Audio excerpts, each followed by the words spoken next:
Hey! Right, I've not had a chance to film what I intended making for today's video. Time sort of caught up with me over the weekend. So I've decided to do a sort of channel update. This is something that I used to do on a regular basis, at least monthly up until, what was it, 2 or 3 years ago when I just got too busy and it sort of fell by the wayside. Now, I don't intend resuming that as a matter of course. As I say, things are way too busy these days, but events sort of caught up to me over the weekend and on Monday, which is normally my filming day on Monday. For a start, the Classic 500 and the Classic 350 Reborn both needed servicing, and I like to take my time with that. You know, I'm not in any hurry. That way I can leave the oil to drain for 2 or 3 hours to make sure I've got as much as is humanly possible out of them before refilling. And while I was waiting for that to happen, I took the opportunity to put the pillion pad back on the Classic 500 and took it out for a spin with Paula on the back. I'll tell you a little bit more about that later on. Also an update on the condition of both engines. Now, on Monday, which for me at the moment is yesterday, I had an awful lot of returns to sort out for review items that I've decided not to review. I've explained all this before, but it was a long time ago, so I'll quickly go over it again. I only review items that I feel I can recommend to you viewers. Now, more often than not, when they're offered to me for review, I can spot that they're not going to be suitable, but occasionally I do get caught out. I accept stuff in, then realise that, I can't recommend this to you. And the agreement that I have with any company over review items is that they will be returned to them if I decide not to do a review on them. And I had a bit of a backlog. So Sunday evening and Monday morning consisted of getting all this stuff packaged up, and then I had to make a trip to the local post office on Monday to get it all sort of sent off, which is a job well done because these things do prey on my mind, and it's also cleared out a little bit of space in the house, although the total bill for postage was a bit eye-watering. Anyway, by the time I got all that out of the way, the day was a bust as far as filming's concerned, so I'm just using some B-roll while I just sort of update you with what's going on. Now, first of all, this year's channel bike. As you know, I was looking at the BSA Gold Star. There are a couple of Royal Enfield models that really appeal to me, but all the indications are that the Classic 650, I'm not quite sure what they're going to call it, whether it'll be the Bullet 650 or the Classic 650 or some other name, but all the indications are that this is imminent, possibly due for release this August.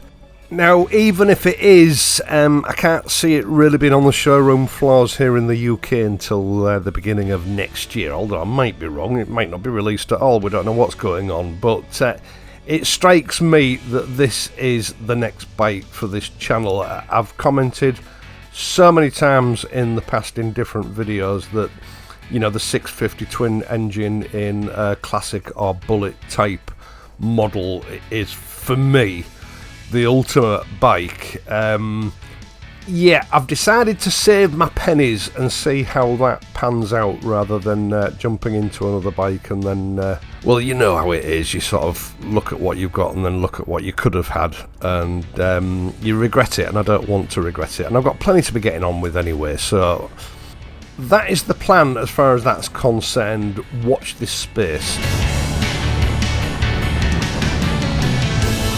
Now, on top of that, upcoming motorcycle reviews, I've been talking to Royal Enfield. I've sort of got myself penciled in for a Himalayan 450, which hopefully I'm going to have for a month, somewhere from the middle of July, that's next month. Now, I could have actually had this bike next week, but the bike was required back for some sort of event that Royal Enfield have got coming up in 2 weeks' time. And, you know, they did say to me, you can have it for 2 weeks, but it must be returned in 2 weeks. Or, if you wait until July, you can have it for a month. And it just strikes me, we should have really good weather then, fingers crossed. and I'll be able to do a lot more with it than I normally can.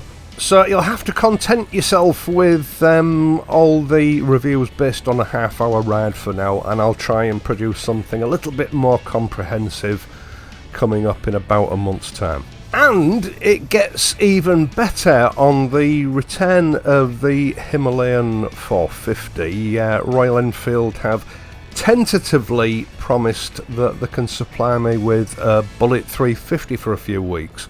I feel a bit guilty actually, because it was the Bullet 350 that got me into motorcycling, and I don't really know what it was, but I didn't have an awful lot of interest in it when it was released, was it last year?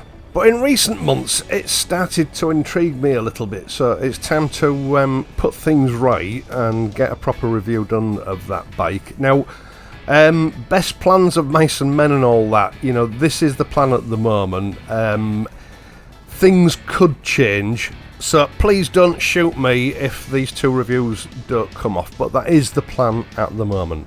Right, still on the subject of reviews, but this time high quality motorcycle jackets from the likes of Gold Top England and Ashley Watson. I've not worked with Ashley for quite some time now. Hopefully, all being well, providing the stars and planets align at the right time, I've got some reviews coming up from those two companies.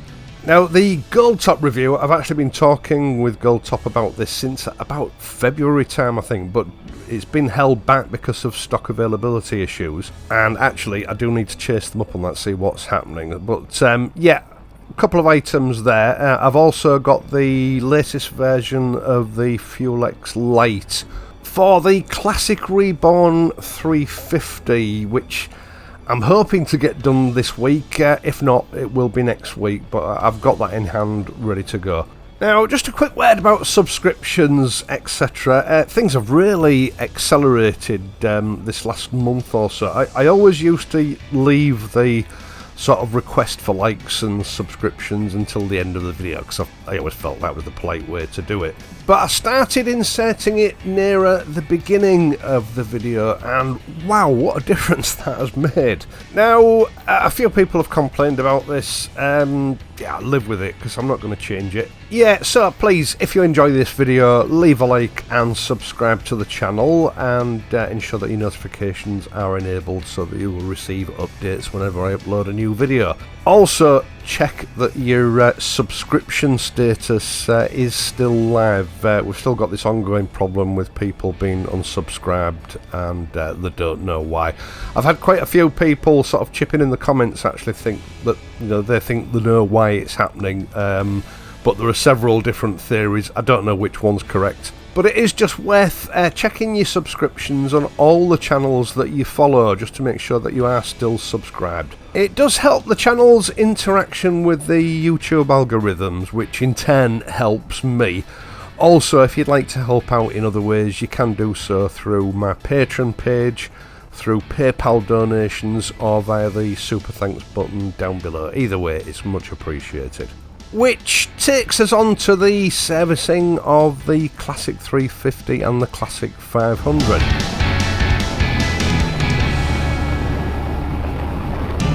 Now, I don't do a huge amount of mileage on any of my bikes because I have so many bikes and I'm always working. I don't actually have a holiday either. The best that I can usually hope for is a week or 2 weeks off over Christmas, so I don't have an awful lot of R&R time. It's all, filming and getting videos produced and published. To date, both the Classic 500 and the 350 both have around about 3,000 miles on them. Now, it's more of an educated guess where the Classic 350 is concerned, because of course I had that issue with the clock last year. The bike was down for sort of 3 months while that was sorted out, and the new clock was set to 0 on the odometer, so I can't quote an exact mileage on that bike. I'm sure it's almost 3,000 miles. Now, with both bikes, of course, this puts them at the stage where, with every 200 or 300 miles that you put on them, you can feel a difference and improvement in performance as the engines continue to bed in and mature. And if you watched the video on what the Classic 350 is like to carry a pillion, you'll know that she actually turned my head a little bit with the 350, because that bike is just continuing to get better and better every time I ride it. Now, I've continued carrying my partner on the back as pillion since I published that pillion video a couple of weeks ago. We've now got about 5,500 miles on the clock just from pillion use.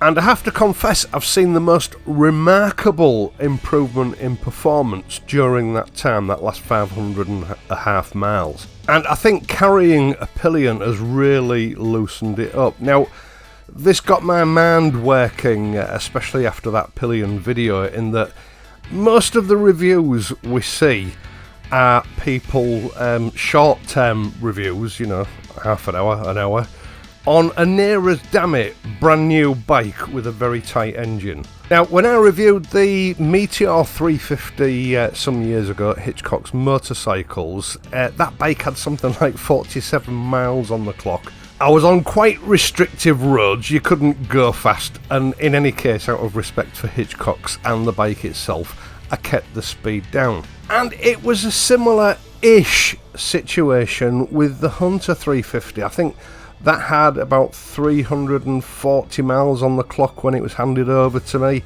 so it only just had its first service. Now, all three bikes have exactly the same engine. There may be some minor differences in gearing and tuning, but essentially they're all the same engine. And I have to admit, although it was okay on the motorways, the Hunter did seem to struggle a little bit at the top end, as did my 350 Reborn when I first started opening it up after braking. And when you think about it, just about every review that is available on YouTube, the riding bikes that are in a similar state of braking, they've still got tight engines, and or they've got very limited time, and you know, they're not able to explore the bike's potential fully on the roads that they have available to them. And this really has always been the problem with first impression videos, which are the overwhelming amount of reviews that we see.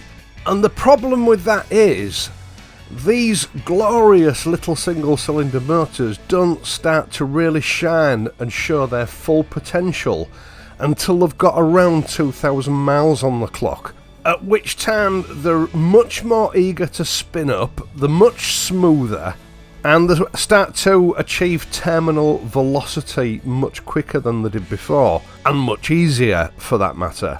To some extent, that's why I've always bought a channel biking, so you know, you can do that extended mileage and actually really get to know the bike as it ages. And that's why I've never allowed this channel to become a back-to-back motorcycle review channel, because you know, these constraints affect every reviewer. It doesn't matter who you are, you're going to be tied up with these parameters with every bike that you test, because you know, even if you're taking one from dealership who's, you know, can lend you a demonstrator for a day or a few hours or whatever, those bikes are still always very low mileage bikes. They tend to sell them on and get new demonstrators in before they've got too many miles on them, so they've still got a good residual value for resale. You don't see many demonstrators with thousands of miles on them.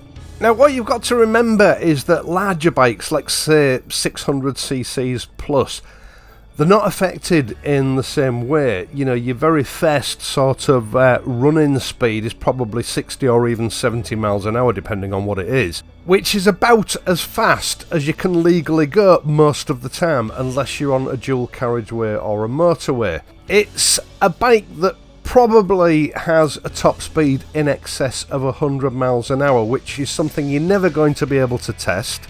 So those limitations of the engine being tight just don't present themselves during the review. And most reviewers simply do not take that into account with these smaller engines when they're reviewing them, so that they seem to have got a bit of a reputation for being sluggish. And I'll tell you right now, you have been misled by those reviews. They are far from sluggish. Like a fine wine, they need a little bit of time to mature before they reach the full potential.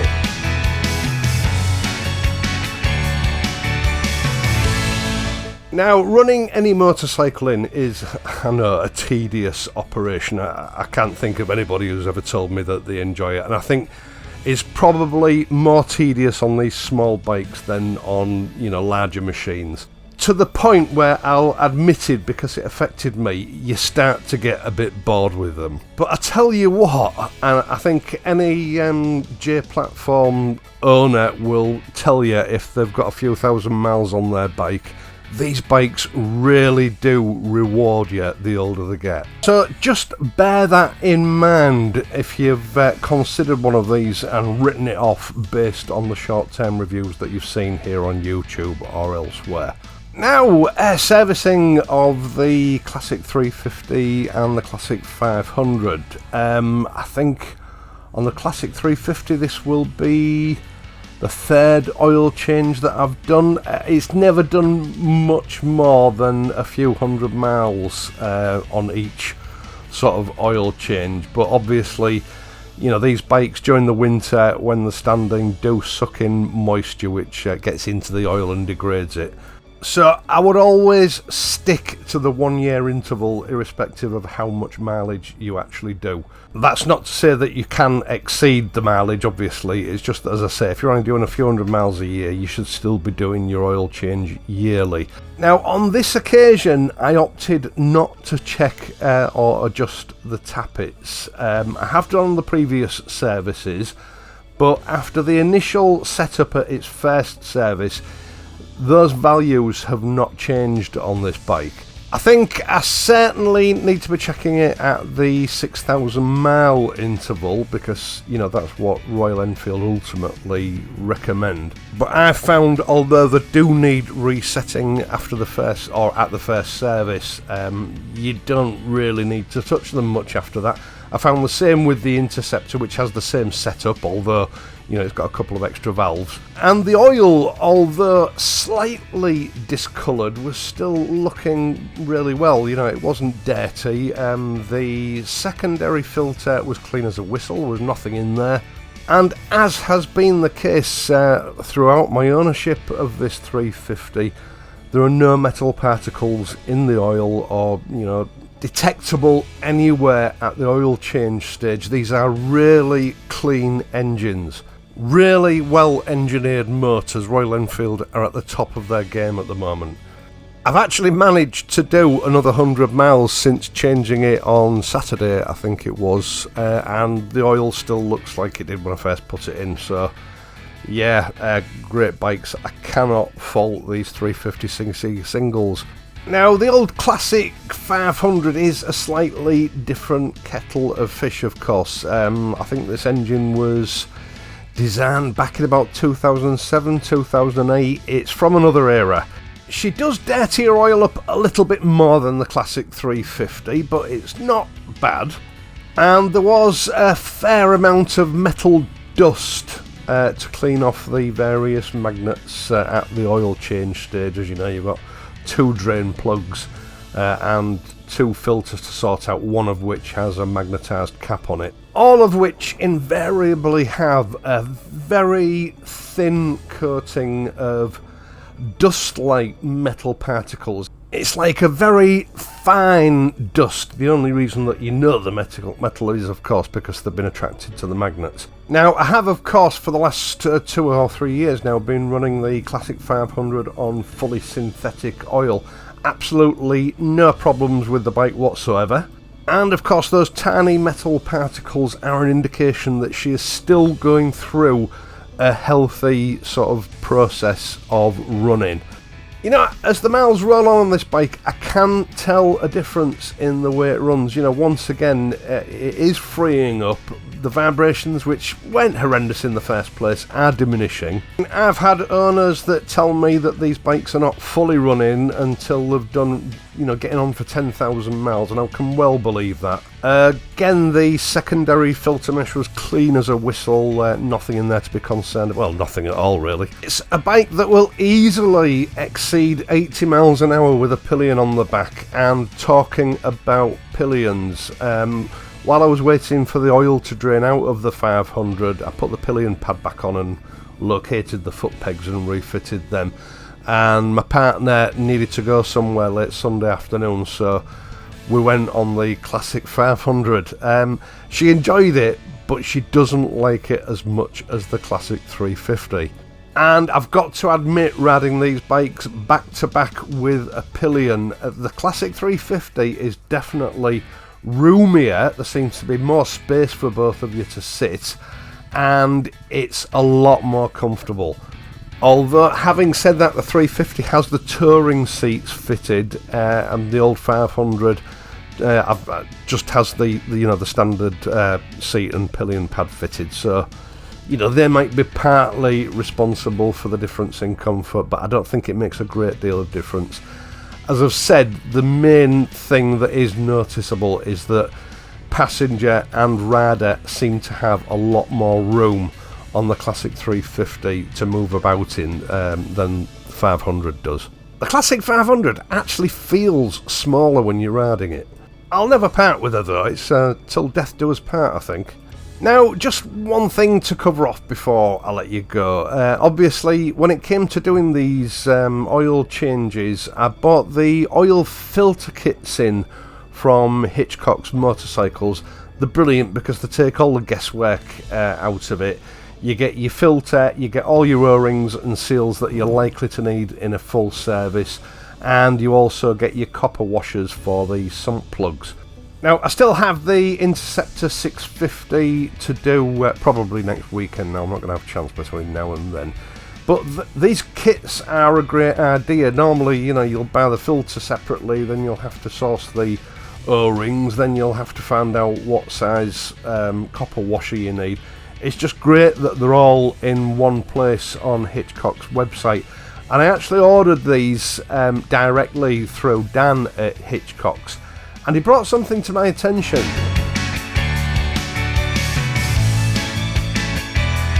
Now, I don't know how long this has been set up on their website, but they have an online interactive parts book section. And judging by the conversation that I had with him, they're very proud of this, and rightly so, but they're uncertain about how many people are actually using it. Presumably through their website they don't have any way of monitoring it. Basically, they have a database for just about every part for every Royal Enfield motorcycle model going back to 1945. Now, if you need a part for your motorcycle, let's say I dropped my 350 and I needed a new tank, and I've actually had to slow this screen video down because it is so quick. You can locate it in a matter of seconds, because as soon as you click on that, it comes up with the parts, you click on the part you want, and it actually takes you to the space on the page where you can add it to your basket. Which means the location and buying of parts for your Royal Enfield motorcycle is about as easy as it could possibly be in your wildest imagination. Now, as you know, I've actually visited Hitchcock's warehouse, and they have a vast array of spare parts for all Royal Enfield motorcycles. I don't think it's going to happen very often, but obviously there are going to be occasions where it's out of stock or they don't have it in stock. But this is a game changer. Literally, it took me less than 10 seconds to locate the tank and add it to the basket. Not that I need one, it was just an exercise to see how easy it was to use. Now, I've got to admit, I had seen the heading for the parts book online before, and I assumed it was just a way of identifying parts, because I thought what you would have to do is, go through endless pages to find the part you want, write the part number down, and then go and see if you can find it on their website to buy it. But this makes it all so simple. There are occasions where I've wanted parts and I've gone onto Hitchcock's website, and it's taken me quite a while to find it, because you don't know what search terms have been programmed into their website, and if you use the wrong phrase, quite often what you're looking for won't come up because you don't know the proper name for it. This is just a few clicks and you're on the sale page for the part that you're looking for. It's brilliant. I mean, when I was recording this screen capture so that I could sort of demonstrate it to you, I really took my time over finding the tank so that I had plenty of time to talk, and I've still had to slow it down by half in order to get in, you know, the narrative that I wanted to put in about it. It is a super quick search tool for the parts that you need for your bike.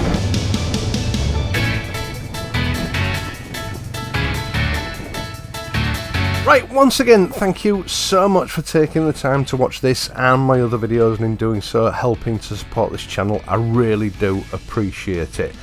I am of course going to be back on Friday, so until then please ride safely and I'll see you soon.